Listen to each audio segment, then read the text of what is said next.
Fairfax County Public Library is introducing a new service that we call the Memory Depot. We are offering it at the City of Fairfax Regional Library and the Sherwood Regional Library. The Memory Depot is a do-it-yourself digital preservation center. You have the option to transfer VHS cassettes to a digital file. You can also use our scanning stations to scan photos, slides, negatives, other historical documents that you want to preserve for your family memories.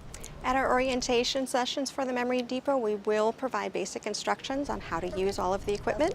So if people are not familiar with how the process works for using a scanner or the transfer for video, we will take care of it getting them started, and then the instructions are available for them to continue with their do-it-yourself projects.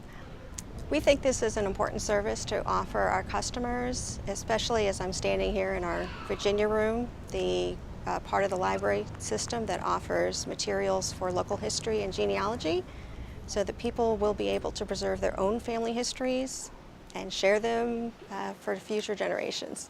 For more information about the Memory Depot, please visit the library's website.